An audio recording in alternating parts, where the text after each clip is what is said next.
योगिनी से मैं snapshot connections बना सकती हूँ। Snapshot connection? यस। हाउ? तो नाम तो मालूम होगा ना। यदि आपको नाम मालूम है तो आपको मालूम है कि ये आदमी काम कैसे करेगा, और नाम दे के उसको व्यक्ति का बता रहे हैं कि उसका काम करने का ढंग कैसा है।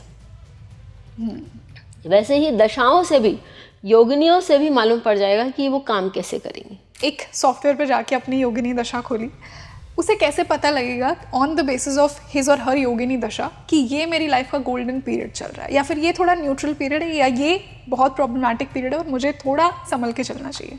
तो जब हम योगिनी दशा की बात करें, ये नक्षत्र दशा है, ये मैं आपको बता दूं, जैसे कि विंशोत्तरी दशा नक्षत्र दशा है, ये भी नक्षत्र दशा है। योगिनी दशा इज अ प्रोग्रेसिव दशा।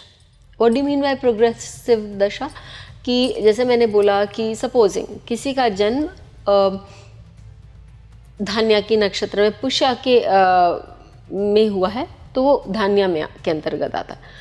उसके बाद जन्म के बाद धान्या का 3 साल निकल गया या 2.5 साल निकल गया, जो उसका बैलेंस दशा था। उसके बाद नेक्स्ट कौन सा आएगा? अश्लेष की मंगला, सॉरी भ्रामरी। तो ऐसे कर करके उसके वो जाएंगे। सपोजिंग कि अब उसका आ रहा है एक 5th हाउस में, उसका 5th हाउस में मघा की दशा आ रही है, जो, और ये उसके बचपन में ही आ रही है, जो कि उसकी भद्रिका की दशा है। तो वो पीरियड रहेगा कि बिकॉज ऑफ हर और हिज स्टडीज, क्योंकि एक भद्रिका की दशा इज वेरी इंपॉर्टेंट कि वो स्टिंग कौन दे रहा है।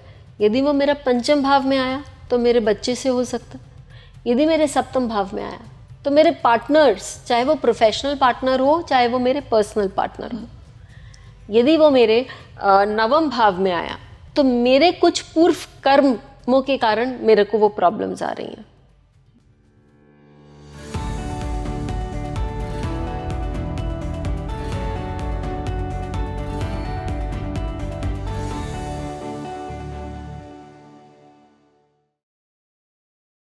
Hi everyone, a very warm welcome on the show and this is your host rangoli Sharma.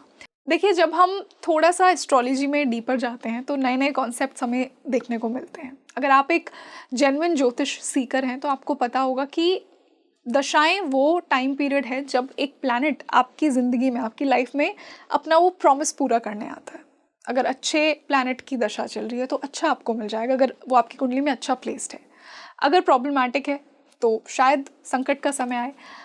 और यूजुअली हम विंशोत्तरी दशा की बात करते हैं, बट आज के पॉडकास्ट में हमने एक नए दशा सिस्टम की बात की है। आज की जो मेरी गेस्ट हैं उन्होंने मुझे योगिनी दशा के बारे में बताया। उनका मानना है कि योगिनी के माध्यम से आप अपनी कुंडली को और बेटर तरीके से समझ सकते हैं। पिन पॉइंट प्रिडिक्शंस योगिनी दशा आपको देती है, ऐसा उनका मानना है। तो मैंने जानने की कोशिश की है कि कोई भी व्यूअर जो पहली बार इस टर्म से मिल रहा है, योगिनी दशा जान रहा है, वो कैसे अपनी कुंडली को डिकोड कर सकता है विंशोत्तरी के साथ उसे अटैच करके। अब मान लीजिए विंशोत्तरी बहुत अच्छा समय बता रही है, योगिनी नहीं बता रही, तो कैसे समझा जाए? दोनों ही बहुत अच्छा समय बता रहे हैं तो क्या बहुत कुछ अच्छा आपकी लाइफ में होगा? ये हमने जानने की कोशिश की है। क्या है एक्चुअल में योगिनी दशाएं, कितने टाइम पीरियड के लिए आती हैं, कैसे आपकी लाइफ को अफेक्ट करती हैं और कैसे आप अपनी कुंडली को और बेटर तरीके से समझ सकते हैं। आज हमने योगिनी दशा के माध्यम से ये जानने की कोशिश की है। So I am sure astrology seekers के लिए तो बहुत ही अच्छा डिस्कशन है। So do stay with me till the end of this podcast, क्योंकि आपको बहुत कुछ जानने को मिलेगा आज अपने चार्ट के बारे में, just like I did. And now let me introduce to you our guest for today. She is a renowned astrologer और नक्षत्र एक्सपर्ट, मैं इन्हें हमेशा बोलती हूँ। I would like to welcome Astro Anuradha ma'am on Speaking Tree once again. Anuradha ma'am, a very warm welcome on the show. Thank you. Such a pleasure to be back with you again. और हमेशा की तरह एक detailed astrology podcast आपके साथ। Thank you. और आज एक उतना ही यूनिक टॉपिक मैंने उठाया है, थोड़ा सा नया है क्योंकि ज़्यादा हम इस पे बात नहीं करते हैं, पर आज करने वाले हैं क्योंकि जैसा आपने मुझे कहा उतना ही इम्पॉर्टेंट है इस कॉन्सेप्ट को भी समझना। एंड आई एम श्योर कि जो जेन्युइन एस्ट्रोलॉजी सीकर्स हैं उन्होंने इसके बारे में पढ़ा होगा, वो अपने रिसर्च में इसे अप्लाई करते होंगे, अपनी कुंडली पर अप्लाई करते होंगे। और जिस टॉपिक की मैं बात कर रही हूँ वो है योगिनी दशा। हम विंशोत्तरी दशा की बात करते हैं और ये 120 साल की एक साइकिल होती है जो कि हर प्लैनेट का फेज आता है। और कहते हैं ना कि हमारी एक पूरी कुंडली दशाओं का खेल है, चाहे कोई प्लैनेट कितना वीक हो, कितना स्ट्रांग हो, जब उस प्लैनेट की दशा आएगी तभी वो अपना रोल और अपना जो प्रॉमिस था आपके लिए वो देकर जाता है। योगिनी दशा क्या है, आज हम इस पर बात करेंगे। कैसे ये विमशोत्री से अलग है, कैसे इसे विमशोत्री से जोड़ा जाए, कैसे इसे समझा जाए, क्यों ये इतना इम्पॉर्टेंट है कि आज हमने ये डिसाइड किया कि हम योगिनी पर बात करेंगे। तो जिन व्यूअर्स के लिए जो पहली बार योगिनी का नाम सुन रहे हैं, एग्जैक्टली होती क्या है, कैसे इसे समझा जाए और कैसे मैं इसे मेरी लाइफ में या कोई भी व्यूअर अप्लाई कर सकता है अपनी कुंडली में। तो I just want to ask you one question कि जब आपको कहीं दर्द होता है, कुछ भी होता है, और आजकल तो लोग बहुत इंटरनेट पे सर्च कर रहे थे कि भाई मेरे यहाँ पर एक छोटा सा स्पॉट आ गया है, तो कहीं मुझे कैंसर तो नहीं है। तो आप ये पता करने के लिए आप किसके पास जाएंगे? गूगल पे टाइप करेंगे। गूगल पे टाइप करेंगे, और तब टाइप करके जब सारी डिटेल्स आ जाती है तो आप अपने जीपी जनरल प्रैक्टिशनर के पास जाते हैं कि आप सीधा ही स्पेशलिस्ट के पास चले जाते हैं? नहीं, पहले प्रैक्टिशनर के पास, जनरल प्रैक्टिशनर, बेटर आइडिया कि एग्जैक्टली क्या हुआ। हमारे डॉक्टर अंकल जो इतने सालों से हमें देखते आ रहे हैं, राइट, फैमिली डॉक्टर। तो जब हम दशाओं पर पढ़ते हैं बीपीएचएस में, तो सबसे पहले ये लिखा है, पराशर ऋषि ने ये लिखा ही है कि आपको विमशोत्री दशा इज द मोस्ट इम्पॉर्टेंट जी। विमशोत्री दशा, और 99% ऑफ द लोग जो हैं वो विमशोत्री दशा अप्लाई करते हैं। लेकिन यदि हमारे डॉक्टर को भी थोड़ा सा सीरियस लगता है तो वो बोलते हैं एक सेकेंड ओपिनियन ले लेते हैं। जब आप अपने मेडिकल इश्यूज के लिए एक सेकेंड ओपिनियन लेते हैं, तो क्या आपको अपने लाइफ के इम्पोर्टेंट डिसीजंस के लिए सेकेंड ओपिनियन नहीं लेना चाहिए? तो जब हम एक से अधिक दशाओं के साथ अपना चार्ट देखते हैं तो we are actually taking a second opinion. हम एक सेकेंड ओपिनियन ले रहे हैं, या हम ये देखना चाह रहे हैं कि लाइफ में कितना कोरिलेशन है, क्या किस हिसाब से लाइफ चल रही है। अब आते हैं योगिनी पर। तो योगिनी कहाँ है? हमने जब हम सब भगवान की पूजा तो करते ही हैं, और हमने सब शिव जी का ओम जय शिव ओंकारा वाला वो भजन तो गाया ही है, या आरती तो करी है। 64 योगिनी गावे, हाँ, नृत्य का रथ भैरू, बाजत ताल मृदंगा और बाजत डमरू, राइट। तो आप 64 योगिनियों के बारे में आपने सुना है। इनका प्रादुर्भाव कहाँ से हुआ? इनका प्रादुर्भाव अंधकासुर नामक एक राक्षस को मारने के लिए हुआ, जिसको ब्रह्मा जी द्वारा वरदान था कि यदि उसका कोई भी एक भी खून का कतरा जमीन पे गिरेगा तो वो मल्टीप्लाई करेगा। जगह जगह पे आपको बहुत अलग अलग स्टोरीज में कहीं कोई बोल रहा है ये रक्त बीज है जो है। तो वहां पर क्या हुआ कि जब अब जिस असुर को ये वरदान मिल जाता है कि भाई वो he is limitless and he so powerful कि वो मरने का उसका तो वो है ही नहीं, कि अब उसका ही पूरा आधिपत्य उसका है जी। तो वो त्राही मतलब वो प्रॉब्लम क्रिएट करता ही है। तो एक समय आ जाता है कि सब देवी देवता बोलते हैं कि भैया अब इसको मारो।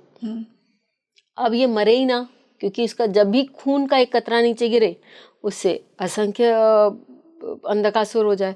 और देखते देखते पूरा मैदान, पूरी युद्ध भूमि खाली अंधकासुर से भर गई है। तो देवी शक्तियों का आवाहन किया गया और उसमें से 64 योगिनियों का आह्वान किया गया। वो 64 योगिनियों के रूप में आई विथ स्पेशल डिवाइन पावर्स। जैसे पिंगला थी कि जो पूरा उसका खून इकट्ठा कर रही थी और उसका खून पी रही थी ताकि एक ड्रॉप भी उसका कहीं नीचे न गिरे,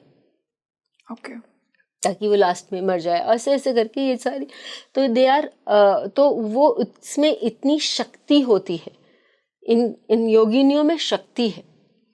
अब आप बोलेंगे 64 योगिनी, 64 तो आपके प्लेनेट भी नहीं है। एग्जैक्टली तो वो तो आपके नक्षत्र भी नहीं है, तो कैसे कनेक्ट करेंगे? तो आपके 64 और 8 जो योगिनीज हैं, हम योगिनी दशा जब पढ़ेंगे तो हम या देखेंगे जानेंगे तो उसमें 8 योगिनीज का वर्णन है। 64 और 8 में कोई आपका कनेक्शन नजर आता है? 64 एंड 8 में कोई कनेक्शन नजर आता है? 8 उसको सेगमेंट्स में डिवाइड कर देंगे। 8 8 जा 64, ठीक है, तो उसका स्क्वायर रूट है। तो एक ये योगिनीज जो हैं ये एक्सट्रीमली पावरफुल बीइंग्स हैं, शक्तियां हैं, और नाम से ही हमें बहुत कुछ समझ में आ जाता है कि ये शक्ति क्या कर सकती है, क्योंकि संस्कृत में नाम का बहुत महत्व है। ठीक है, राम जी के लिए हम क्या बोलते हैं, राम में कोई भी टेढ़ा नहीं है, तो राम जी भी बहुत सीधे सीधे हैं। और जब हम कृष्ण भगवान के लिए बोलते हैं तो हम बोलते हैं कि हर प्रत्येक शब्द जो है, प्रत्येक शब्द भी नहीं, अक्षर जो है वो उसमें कहीं ना कहीं कोई ना कोई टेढ़ा है, और भगवान भी टेढ़े खड़े रहते थे। तो कृष्ण भगवान कभी सीधे रंग से उन्होंने कोई काम ही नहीं किया।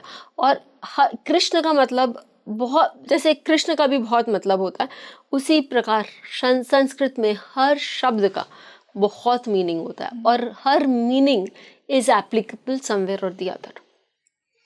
तो जब हम ये पिंगला, मंगला, पिंगला, भ्रामरी, धान्या, भ्रामरी, भद्रिका, उल्का और क्या बोलते हैं, सिद्धा और फिर संकटा, इनके बारे में बात करेंगे, तो उनके नाम से ही हमें बहुत कुछ समझ में आ जाएगा कि ये है क्या, और ये अपनी दशा में हमें क्या दिखाना चाह रही है।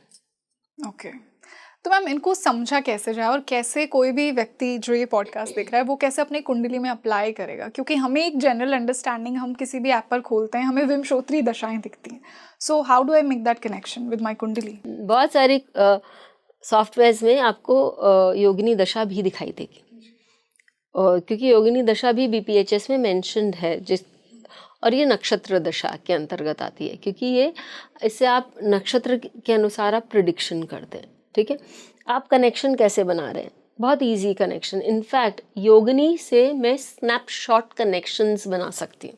Snapshot connection? यस। हाउ? तो नाम तो मालूम होगा ना। यदि आपको नाम मालूम है तो आपको मालूम है कि ये आदमी काम कैसे करेगा। आप किसी को यदि गधा चंद बोलते हैं तो आप क्यों बोलते हैं कि ये कैसे काम ही ऐसा कर रहा है कि बेवकूफ वाला, लेकिन आप बोलते हैं ना कि भाई तू तो बहुत राजा बेटा है। इसका मतलब क्या हुआ कि you are doing very good work. हाँ, राजा अच्छा बेटा। हाँ yes. तो देखिए वहां पर आप ऑलरेडी उपमाएं लगा रहे हैं और नाम दे के उसको व्यक्ति का बता रहे हैं कि उसका काम करने का ढंग कैसा है। वैसे ही दशाओं से भी, योगिनियों से भी मालूम पड़ जाएगा कि वो काम कैसे करेंगे।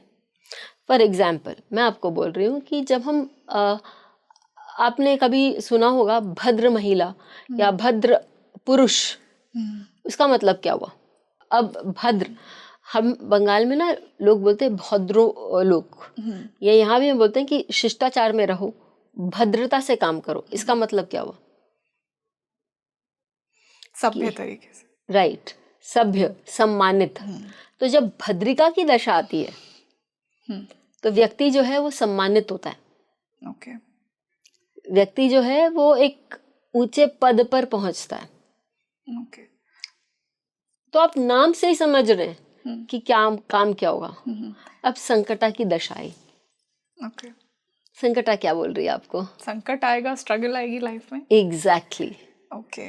तो स्नैपशॉट प्रेडिक्शन तो मैंने वही बता लिया कि भाई तुम्हारा संकटा का दशा चल रहा है। सामने वाला बोला अच्छा संकटा, बट डोंट बी अफ्रेड, क्योंकि उसके अंदर अंतरदशा भी आएगी।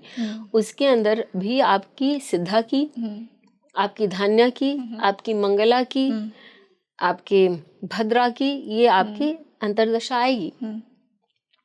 तो हर समय बहुत अप्रिहेंसिव नहीं होना, लेकिन ऑन द होल वो दशा आपके लिए आपको एक लेसन सिखा के जाएगी। तो मैम आपने हमें ये 2 नाम बताए, आई एम श्योर कि थोड़ा और क्लैरिटी के लिए मैं एग्जैक्ट ऑर्डर इन 8 योगिनीज का समझना चाहूँगी, और 8 का मतलब क्या है, ताकि हम इजीली अंडरस्टैंड कर सकें। राइट। तो सबसे पहले आती है मंगला। ओके।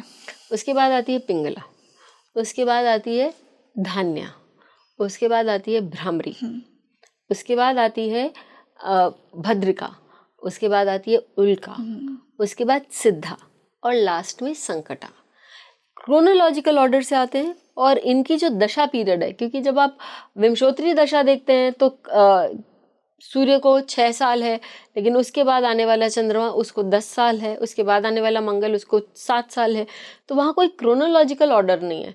लेकिन BPHS में यहाँ जो ये दशाएं हमें दी गई हैं मंगला से लेके संकटा तक, उनको क्रोनोलॉजिकली क्रमशः 1 2 3 4 5 6 7 8 ये नंबर ऑफ इयर्स दिया गया है अपनी दशा पीरियड का। तो मंगला का 1 साल, पिंगला का 2 साल, धान्या का 3 साल, भ्रामरी का 4 साल, भद्रिका का 5 साल, उल्का का 6, सिद्धा का 7 और संकटा का 8 साल। टोटल साइकिल यदि आप ऐड करेंगे तो वो 36 साल का साइकिल है। ठीक है। और इसके साथ जो प्लैनेट्स हैं एसोसिएटेड, मंगला के साथ चंद्रमा, पिंगला के साथ सूर्य, धान्य के साथ गुरु, भ्रामरी के साथ मंगल और भद्रिका के साथ बुध, उसके बाद आती है उल्का जो कि आपके शनि के साथ है। आप सिद्धा के साथ शुक्र को एसोसिएट करते हैं और राहु संकटा के साथ आता है। केतु के साथ कोई नहीं। क्यों? तो 8 योगिनी है और 8 दशाएं ही है। केतु को छोड़ दिया हमने। हाँ, केतु हमें जहाँ बैठेंगे वहाँ पर हमें फल देंगे, टाइमिंग ऑफ इवेंट्स नहीं देंगे। जो दशा है वो हमें इवेंट्स देंगी और टाइमिंग कब होगा वो हमें वो प्लैनेट देगा। इंटरेस्टिंग। मैम, जितना मैंने बेसिक टर्म्स में पढ़ा है कि 36 इयर्स की कोई साइकिल होती है योगिनी दशा की, तो उसे एग्जैक्टली कैसे समझा जाए और कैसे अपनी कुंडली में अप्लाई कर सकते हैं? हर किसी का जन्म किसी एक नक्षत्र में होता है और सपोजिंग कि मेरा जन्म रेवती नक्षत्र में हुआ, ठीक है, तो मेरा जो बर्थ नक्षत्र है वो शनि है। ओके। मतलब शनि दशा से मेरा योगिनी दशा में शुरू होता है बर्थ, और वहीं से वो फिर क्रम के अनुसार कि उसके बाद मेरी वीनस की यानी सिद्धा की, और उसके बाद मेरी जो है राहु की संकटा की दशा आएगी और फिर मंगला से पीरियड शुरू होगा। तो 36 इयर्स का जो साइकिल है वो लास्ट में जब मेरा वापस शनि की दशा आएगी यानी कि पूर्व फाल्गुनी की दशा आएगी, वो मेरा एक साइकिल क्रिएट करेगी 36 इयर्स की। वो हमें कोई भी सॉफ्टवेयर हम ओपन करते हैं तो हमें वो आराम से दिखाई देता है कि अभी कौन सी दशा चल रही है। यदि आप जेहोरा देखते हैं तो जेहोरा में भी दशा में जाने के बाद जब आप राइट क्लिक करते हैं तो आपको दशाज में अष्टोत्तरी भी नज़र आती है, विंशोत्तरी भी, और आपको योगिनी भी नज़र आती है। तो आप योगिनी से वहाँ आराम से अपनी दशा निकाल सकते हैं। So ma'am, I am sure कि जो भी व्यूअर ये पॉडकास्ट देख रहा है, अब उसने एक सॉफ्टवेयर पे जाके अपनी योगिनी दशा खोली, उसे कैसे पता लगेगा on the basis of his और हर योगिनी दशा कि ये मेरी लाइफ का गोल्डन पीरियड चल रहा है, या फिर ये थोड़ा न्यूट्रल पीरियड है, या ये बहुत प्रॉब्लमैटिक पीरियड है और मुझे थोड़ा संभल के चलना चाहिए? तो जब हम योगिनी दशा की बात करें, ये नक्षत्र दशा है, ये मैं आपको बता दूं, जैसे कि विंशोत्तरी दशा नक्षत्र दशा है, ये भी नक्षत्र दशा है। योगिनी दशा इज अ प्रोग्रेसिव दशा। What do mean by progressive दशा? कि जैसे मैंने बोला कि सपोजिंग किसी का जन्म धान्या की नक्षत्र में पुष्य के में हुआ है तो वो धान्या में के अंतर्गत आता है।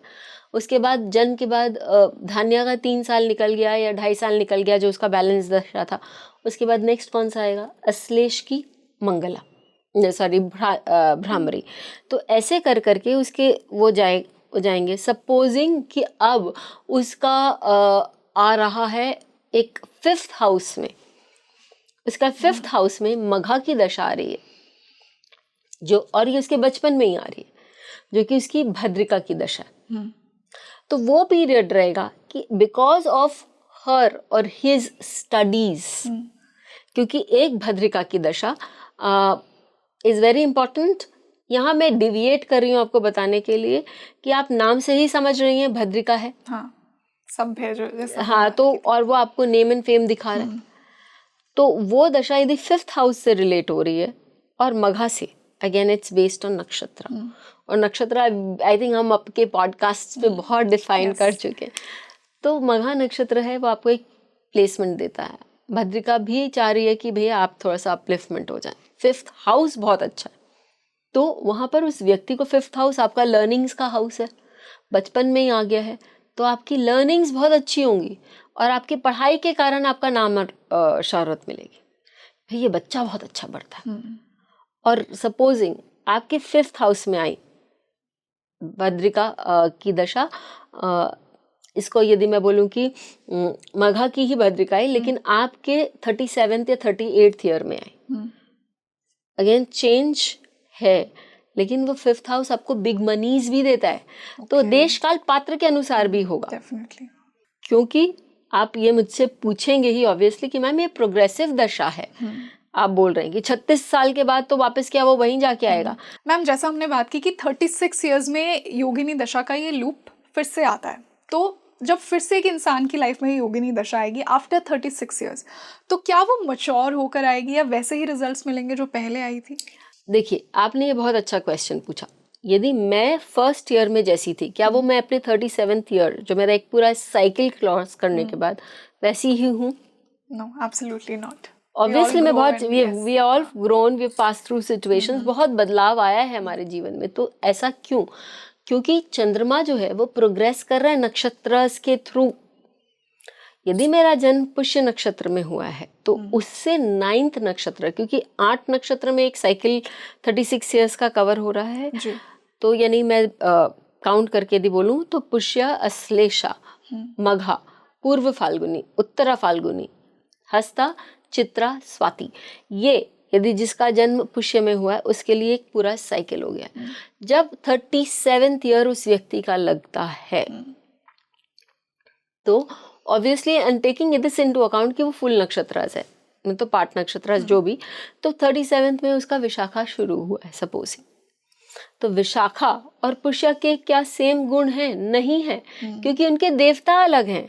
और क्या वो सेम हाउसेस में प्लेस्ड है? नहीं है। हो सकता है कि एक 4th हाउस में हो और एक 7th हाउस में हो। तो उससे 4th हाउस में क्या होगा, जब जन्म है तो मदर के साथ बहुत स्ट्रांग लगाव होगा, है ना। और यदि पुष्य में जन्म हुआ है तो उसका पोषण, भरण पोषण बहुत ट्रेडिशनली हुआ होगा। लेकिन अब जब साइकिल बदला है और विशाखा का है 7th हाउस में, तो वो व्यक्ति जो है 7th हाउस क्या बता रहा है? We are ready to conquer the world, partnerships, exactly, और नया काम करना, हाँ, न्यू वेंचर्स।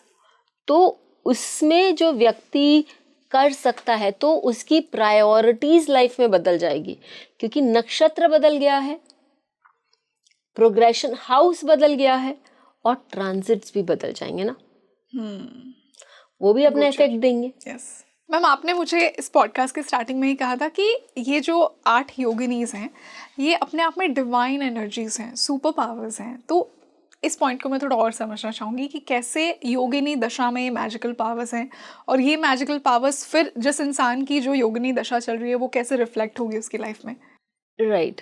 तो देखिए, मैं आपको एक कहानी सुनाती हूँ, और हमारे यहाँ कहानी का बहुत बड़ा महत्व है, क्योंकि हम कहानी के डीपर लेयर्स में जाकर, पहले जब बच्चों को पढ़ाया जाता था तो कहानी के माध्यम से पढ़ाया जाता था, तो इसके डीपर लेयर में जाके हम अपनी जो भी, जैसे जैसे व्यक्ति का विकास होता जाता है वो डीपर मीनिंग्स ढूंढते जाता है, और वो देन लाइफ पार्ट्स से, लाइफ सिचुएशन से एसोसिएट कर लेता है। जैसे मैं आपको डिवाइन एनर्जीज के बारे में बोल रही हूँ, तो एक दशा आती है भ्रामरी, ठीक है। तो भ्रामरी के बारे में मैं आपको एक बात बताती हूँ कि भ्रामरी हमारे यहाँ एक देवी है, ठीक है। एक बार की बात है कि एक दुष्ट ही बोलूंगी, और तो मैं क्या बोलूं, असुर था जिसका नाम था अरुणासुर, और उसने भगवान ब्रह्मा जी से उसने वरदान लिया कि मुझे कोई भी, probably inspired by Hiranyaksha and और महिषासुर, कि भाई मेरे को कोई औरत भी नहीं मार सके, आदमी नहीं मार सके, औरत नहीं मार सके, 2 पैर वाला, 4 पैर वाला कोई नहीं मार सके। और उसके बाद उसने पूरी सृष्टि में त्राहिमाम करवा दिया, क्योंकि अब उसके पास पावर था। अब सब माता का उन्होंने जैसे आवाहन किया। आप जनरली देखिए कि जब सारे देवता भी अपने घुटने टेक देते हैं तब आदिशक्ति का आवाहन किया जाता है। तो माता का आवाहन हुआ, माता ने उससे कुछ ऐसे सिचुएशंस क्रिएट हुई कि उसने भी देवी का आवाहन किया, और माता ने उसको अवसर दिया कि तुम समर्पण कर दो। तो उसने बोला मुझे तो कोई मार ही नहीं सकता, मुझे तो आप भी नहीं मार सकती हैं। तो माता उसको बोली कि मैं कौन हूँ, मैं शक्ति हूँ। और जब हम शिव और शक्ति की बात करते हैं तो हम पुरुष और प्रकृति की भी बात करते हैं।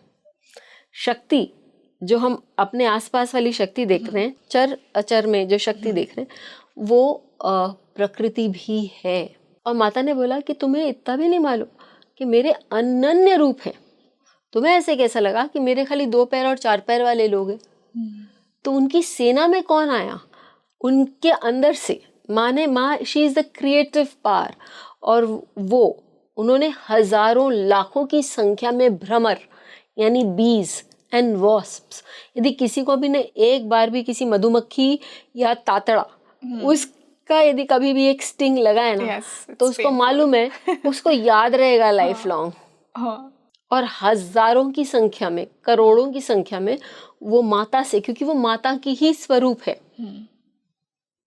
शी इज अ क्रिएटर, शक्ति है वो, तो वो निकले और देखते ही देखते इन matter of minutes if not seconds वो पूरा का पूरा उसकी जो सेना थी वो ढेर हो गई। And he was left the last man standing. वो फिर भी नहीं हारा। तो माता की जो सारी शक्तियां थे, ये भ्रमर इनके कितने, इंसेक्ट्स के कितने पैर होते हैं? 6, 8, 12। उसने क्या बोला था कि 2 पैर वाला 4 पैर वाला पशु नहीं मार सके। माँ ने बोला 6, 8, 12 वाले तो तुमको मार ही सकते हैं आराम से, और उन्होंने उसका अंत कर दिया। तो ये भ्रामरी देवी क्या है? भ्रामरी जब दशा आती है व्यक्ति के लाइफ में तो वो आपको कष्ट देती है, वो आप उसका जो स्टिंग है वो आप भूलेंगे नहीं। It haunts you for life time, it haunts you for a life time. वो स्टिंग जो होगा, और फिर कौन वो आपको स्टिंग दे रहा है, see there very many layers to it, कि वो स्टिंग कौन दे रहा है। यदि वो मेरा पंचम भाव में आया तो मेरे बच्चे से हो सकता है, यदि मेरे सप्तम भाव में आया तो मेरे पार्टनर्स, चाहे वो प्रोफेशनल पार्टनर हो चाहे वो मेरे पर्सनल पार्टनर हो, यदि वो मेरे नवम भाव में आया तो मेरे कुछ पूर्व कर्मों के कारण मेरे को वो प्रॉब्लम्स आ रही हैं। बट मुझे एक ऐसा जो कि मेरा अहंकार बोल रहा है कि हाँ आई एम नाउ ग्रेट, तो वो आपके लिए एक शोडाउन पीरियड होगा कि भाई कंट्रोल योर ईगो, वो नहीं है। तुमको एक स्टिंग ऐसा मिलेगा कि तुमको नानी दादी सब याद आ जाएंगे कि क्या मैंने क्या ऐसा किया था। तो मंगला क्या बताता है? मंगल कार्य, अच्छा शुभ कार्य, राइट, शुभ कार्य होगा। तो हम बात कर रहे थे किसी एक लेडी से, क्लास में हमारी चर्चा चल रही थी और चार्ट लगा था। तो अब सब कोई आराम से ये कीवर्ड्स के साथ ही काम करने लगते हैं। तो उन्होंने बोला कि मंगला का पीरियड है तो कुछ अच्छा ही हुआ होगा। तो फिर उन्होंने बोला कि और बच्चे का जो था उस 12th ईयर चल रहा था, ठीक है, एंड 5th हाउस चल रहा था। तो आप बताइए क्या होगा? 12th ईयर चल रहा था और 5th हाउस चल रहा था। हाँ, और 5th हाउस पे आपने मुझे बताया था अभी पॉडकास्ट में कि पढ़ाई वाली, हाँ, नॉलेज का भाव है। हाँ। और उसका जो चंद्रमा है द्वादश भाव में बैठा हुआ है। हमने D24 भी, जो कि पढ़ाई का है, वो हमने देखा कि वो भी बता रहा है कि वो बाहर जाएगा और अच्छे मार्क्स लाएगा, और वो बाहर गया पढ़ने उसी पीरियड में। ओके। सो मंगल, कभी भी मंगला आएगी तो अच्छे गुड न्यूज लाएगी ही। इंटरेस्टिंग। आई होप अब हमें व्यूअर्स बताएंगे अपनी दशा चेक करके कि उनकी कौन सी चल रही है। राइट जी। तो हम पिंगला पे आते हैं। ऐसे तो बहुत लंबी लंबी स्टोरीज है जो कि हम बात करते हैं।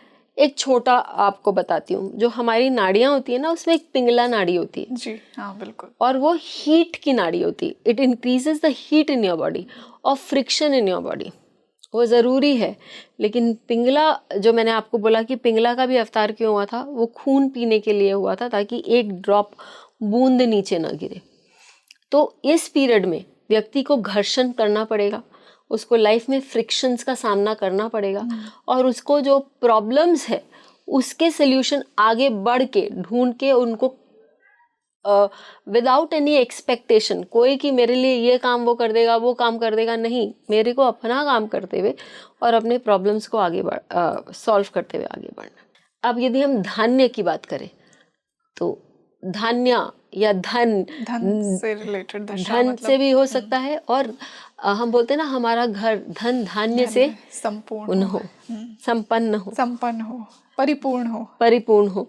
तो ये जो धान्या की जो अवस्था है वो आपको लाइफ में बहुत अच्छी चीज़ें देंगी। कि जब मैं हमेशा ये बात बोलती हूँ कि जब आप श्री लग्न के बारे में बात करते हैं या आप श्री यानी लक्ष्मी जी के बारे में बात करते हैं, उनके अष्ट रूप में से एक धान्य लक्ष्मी भी है जो आपका घर परिपूर्ण रखती है, अनाज से, खाने पीने से, चाहे पहनने ओढ़ने की सारी चीज़ें, गहने आदि से। तो it's basically wealth in diverse forms. तो वो धान्या जो है वो आपको 3 साल का ही पीरियड है, लेकिन अगेन एक बेनिफिक प्लैनेट से कनेक्टेड है, जुपिटर से, वो आपको अच्छे रिजल्ट्स देंगे। मैम मैंने ये भी पढ़ा है कि 8 साल संकटा का पीरियड आता है, तो एकदम सही। ये 8 साल कैसे होते हैं एक इंसान की लाइफ में जब संकटा का पीरियड आएगा? कितना चैलेंजिंग होगा, कितने संकट होंगे उसमें?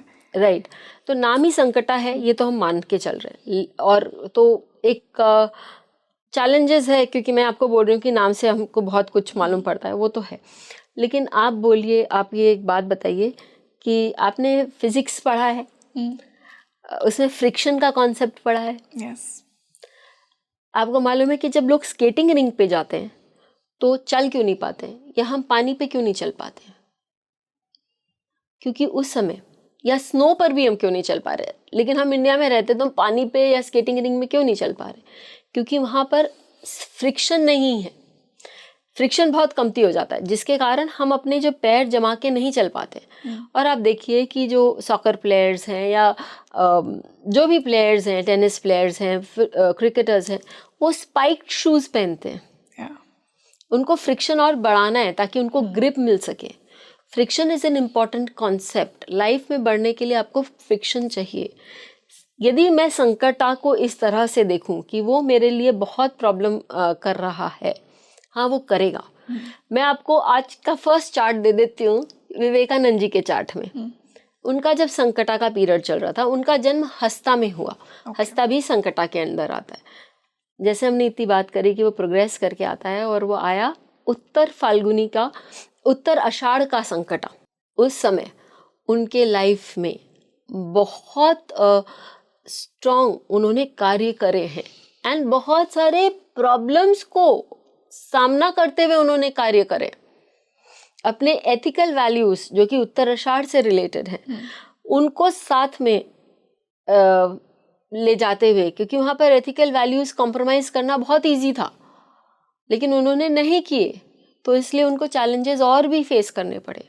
लेकिन आज जो बॉडी ऑफ वर्क हम विवेकानंद जी का देखते हैं, जो उन्होंने हमारे लिए छोड़ा है, चाहे उनके लेक्चर्स हो, चाहे उनकी किताबें हो, वो अनपैरेलल्ड है। कि उस उम्र तक 37-38 की उम्र में कोई इतना काम कर ही नहीं सकता था, और उन्होंने अब इतना सारा काम किया है। वो एरिया हमारे लिए चैलेंजिंग होता है, संकटा का एरिया सबके लिए चैलेंजिंग होगा। लेकिन यदि हम उसको ये लाइट में देखें कि हमें एक लाइफ लेसन सिखाना चाह रहा है और हमें एक्सपीरियंस में आगे बढ़ाना चाह रहा है, और हम इसके बाद आगे ही अच्छा ही करेंगे, तो you will reach a height like never before. और संकटा के बाद अभी मैं आपको बोल रही हूँ कि क्या हुआ, जब हम बात कर रहे थे क्लास में, तो किसी ने चार्ट दिया, तो उन्होंने बोला कि इस व्यक्ति को पैरालिटिक अटैक आया। ठीक है, तो हमने ट्रेस बैक किया कि वो संकटा के पीरियड में ही आया। अब संकटा के बाद क्या आएगा, मंगला वापस आएगी, क्योंकि वो साइकिल है। तो उनको 1 साल पूरा मिल गया, और उन्होंने बोला, द पर्सन सेड कि that person got a great time. वो 1 साल में रिक्यूपरेट कर गई, वापस वो अपने आप को पूरा वापस खड़ा कर लिया। पैरालिटिक अटैक से साल भर में वो वापस आ गई। तो life does throw lemons at you, लेकिन वो आपको बीच बीच में अच्छे पीरियड्स भी देती हैं कि आप भैया इसमें अपने आप को सुधार लो, संभाल लो, कुछ भी कर लो। तो संकटा के बाद वो मंगला जो है उनको स्वस्थ होने का वापस पीरियड दे रहा था, और वो वापस उनका 5th हाउस में आके गया। आपका जो 5th हाउस होता है वो आपके वाइटैलिटी का भाव होता है, मतलब आपके स्वस्थ रहने का, आपका शरीर अच्छा रहे। तो एक तो मंगला का पीरियड आ गया, एक वाइटैलिटी का पीरियड आ गया, तो वो उनको ठीक होना ही था। मैम अब मैं जो मोस्ट पॉपुलर बचा है विमशोत्री पर आना चाहूँगी, और विमशोत्री का कनेक्शन मैं योगिनी से समझना चाहूँगी। फॉर एग्जाम्पल, किसी की विमशोत्री दशा बहुत अच्छी चल रही है, लेकिन योगिनी में इतना पॉजिटिव टाइम नहीं है। तो हम ये कनेक्शन किस प्रकार समझ सकते हैं, कैसे डिकोड करें, कैसे दोनों को मैच करें, और डिफरेंट लाइफ के डिफरेंट एरियाज में उनको कैसे अप्लाई करें, चाहे मैरिज हो, चाहे करियर हो, चाहे जनरल ओवरऑल हेल्थ हो। सबसे पहले दोनों जो दशाएं हैं वो नक्षत्र बेस्ड दशाएं हैं, और उनको डिकोड करने के जो फल या जो सिस्टम है वो हमें लघु पराशरी में मिलते हैं, जो उदु दशा या नक्षत्र दशा से रिलेट करते हैं। तो आप यदि किसी भी दशा नक्षत्र दशा को डिकोड कर रहे हैं तो आपके वो लघु पराशरी के जो नियम है वो लगेंगे ही लगेंगे। मतलब योग कारक ही रहेगा आपके चार्ट में, चाहे वो लघु पराशरी, चाहे आप विंशोत्तरी में देखें या फिर आप चाहे इसमें देखें, आपके योगिनी दशा में देखें। ठीक है, ये पॉइंट हमारा क्लियर है। सेकंड पॉइंट ये है कि विंशोत्तरी, जैसे BPHS में लिखा हुआ है, पराशर ऋषि बोल रहे हैं कि इट्स अ वेरी इंपॉर्टेंट दशा, ये ब्लैंकेट रूल है। तो विंशोत्तरी का एक अपर हैंड है, लेकिन ये देखिए कि विंशोत्तरी में भी आपके अंतर्दशाएं आती हैं, और क्योंकि योगिनी दशा विंशोत्तरी दशा का यदि आप टोटल करेंगे तो 9 नक्षत्र ही कवर करने में वो 120 ईयर ले लेते हैं। योगिनी 36 लेती है, तो ऑब्वियसली उसकी हर दशा जो है वो एक शॉर्ट पीरियड, मैक्सिमम जो एक दशा आती है वो 8 साल की आती है राहु की संकटा की, और मिनिमम जो आती है वो 1 साल की आती है चंद्रमा की मंगला की। अब जब इसके बीच में अंतर्दशाएं भी तो आएंगी और कहीं ना कहीं चीजें कनेक्ट तो करेंगी जी। तो यदि विंशोत्तरी आपको बहुत अच्छा दिखा रहा है और योगिनी आपको थोड़ा सा या कहें कि नॉट सो गुड दिखा रहे हैं, तो वो आपका जो है वो अच्छा जो है वो थोड़ा सा टोन डाउन हो जाएगा, क्योंकि योगिनी नॉट सो गुड दिखा रहा है। और विंशोत्तरी अच्छा हाँ, दिखा। यदि विंशोत्तरी खराब दिखा रहा है तो बेस्ट पार्ट है कि योगिनी में भी एक पीरियड जल्दी आ जाएगा जो खराब दिखा रहा है। मेरे पास बहुत ऐसे केसेस आए हैं जहाँ पर मैं विंशोत्तरी में देख रही हूँ कि राहु की दशा चल रही है और योगिनी में देख रही हूँ कि संकटा की दशा चल रही है या उल्का की दशा चल रही है, जो शनि का नक्षत्र है जी। ठीक है, इसमें कि योगिनी है, और उल्का का मतलब है उल्कपात, यानी कि मीटियोराइट्स गिरना, and they don't happen just like, मतलब आफ्टर टेलिंग यू कि we are going to happen. पहले तो अब मीटियोराइट ऐसे ही गिर जाता था और पूरे के पूरे गांव, पूरा का पूरा शहर तबाह हो जाता था। तो वो आपका एक पीरियड है, मैंने ये देखा है। और फिर मैं लोगों को ये बोलती हूँ कि भैया आप ये इस थोड़े से पीरियड के लिए शांत रह लो, कुछ काम मत करो। मतलब प्रॉब्लम, क्योंकि एक तरफ से राहु की दशा चल रही है और Rahu is not very well placed in your chart, कि वो आपके केंद्रीय त्रिकोण में नहीं है कि आपको बहुत अच्छा रिजल्ट दे दे, या आपके केंद्रीय त्रिकोण के लॉर्ड के साथ कहीं आपके केंद्रीय त्रिकोण में नहीं जाके बैठा है, तो आप का वो दशा पीरियड बहुत अच्छा नहीं जाने वाला है। और यहाँ पर भी आपका संकटा की दशा चल रही है या उल्का की दशा चल रही है, थोड़ा सा छोटा सा पीरियड है, इसका भी अंतर्दशा बदलेगा, उसकी भी अंतर्दशा बदलेगी, विंशोत्तरी की भी और योगिनी की भी, then we can go ahead and do things that we want. और मैम मान लीजिए दोनों की ही बहुत खराब चल रही है। हाँ। वही तो मैंने आपको बोला अभी कि दोनों की ही बहुत खराब चल रही है, तो लाई लो, जस्ट वर्क हार्ड। एक दिन, एक बार में खाली एक ही दिन का सोचना है, आज मैं अच्छा काम कर लूँ, आज मैं अच्छी चीजें कर लूँ, बस उतना ही सोचना है। मैम मान लीजिए एक एग्जाम्पल लेते हैं, मैरिज का एग्जाम्पल लेते हैं कि किसी की शादी के लिए विंशोत्तरी बहुत अच्छी है बट योगिनी बहुत खराब है, तो वो योगिनी खराब नहीं होगी। योगिनी बोल रही है कि अभी सपोजिंग 6th हाउस की योगिनी चल रही है, तो वो नेगेट कर रहा है। हाँ। विंशोत्तरी बोल रहा है, लेकिन बेस्ट पार्ट है, मैंने आपको ये बोला ना कि विंशोत्तरी में तो बड़े बड़े पीरियड्स होते हैं, योगिनी में छोटा पीरियड है, तो वो चेंज आपको दिखा देगा कुछ समय बाद। तो आप साल, 1.5 साल, 2 साल में यदि आपको चेंज दिखा रहा है तो आप वो वेट कर लो और आपका विवाह हो जाएगा। मैम जब हम विंशोत्तरी दशा की बात करते हैं तो हम डिविजनल चार्ट्स को भी देखते हैं, वहाँ पे मिक्स मैच करते हैं कि डिविजनल चार्ट्स क्या स्टोरी बता रहे हैं।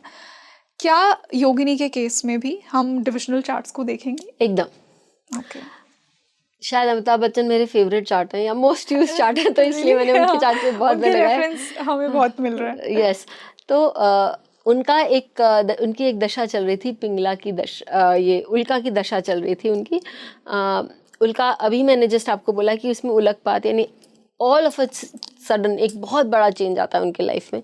जब आप देखेंगे कि 90s में उनके लाइफ में एक बहुत बड़ा चेंज आया था, जबकि वो एक सुपर स्टारडम से एक नियरली बैंकरप्सी में आए थे, ठीक है। उनका D1 वो दिखा रहा था कि, और उन्होंने चेंज क्यों किया उन्होंने ये चेंज अपने भाई के, मतलब उन्होंने अपने भाई के कहने पे, अपने रिलेटिव के कहने पे, घर में के कारण भाई को आगे बढ़ाने के लिए उन्होंने ये काम किया था। उस समय उनकी सेकेंड हाउस की उल्का चल रही थी, विच इज़ फैमिली, और फैमिली के कारण अचानक से उनके चेंज ऑफ फॉर्च्यून्स में आए। और यही चीज़ उनके D10 में भी दिखा रहा था कि उनका अभी लग्न पर प्रॉब्लम आ रही है, D10 के लग्न पर, which is problem in the entire profession. तो आप D1 और D10 आप आराम से कोरिलेट कर सकते हैं। मैंने जैसे आपको बोला कि मैंने जो बच्चा था, छोटा सा बच्चा था जिसका मंगला का पीरियड चल रहा था, D1 में आराम से आ रहा है कि भाई वो पढ़ाई बहुत अच्छा करेगा और बहुत आगे जाएगा। और D24 में, जो कि हमारे सिद्धांसा है जिसमें हम पढ़ाई के बारे में बात करते हैं, उसका 12th हाउस एक्टिव था, तो वो बाहर चला गया। इंटरेस्टिंग। तो आप आराम से D1 D से सारे षोडश वर्ग में आराम से योगिनी दशा लगा के देख सकते हैं कि किस प्रकार से व्यक्ति का काम चल रहा है या व्यक्ति क्या कर सकता है। मैम, एनी लास्ट मैसेज किसी भी व्यूअर के लिए जो योगिनी दशा को और अच्छे तरीके से डिकोड करना चाहता है, now that we understood different parts of Yogini Dasha और हमने विमशोत्री के साथ भी इसे कनेक्ट किया? देखिए, मैं हमेशा यही बोलूँगी कि हमें लगता है कि ये जो योगिनी है लोगों, क्योंकि हमें जिस चीज़ के बारे में हमें ज़्यादा ज्ञान नहीं है ना, उसी से हमें डर लगता है। लेकिन तो उस पोजीशन पे मैं भी एक दिन थी, लेकिन मैंने थोड़ा पढ़ा, थोड़ा जाना, तो मुझे एक अलग उसका एक प्रीव्यू मिला। And now Yogini is very dear, क्योंकि उससे भी स्नैपशॉट प्रिडिक्शंस, जैसे मैंने आपको शुरू में बोला कि खाली नाम ही काफ़ी है।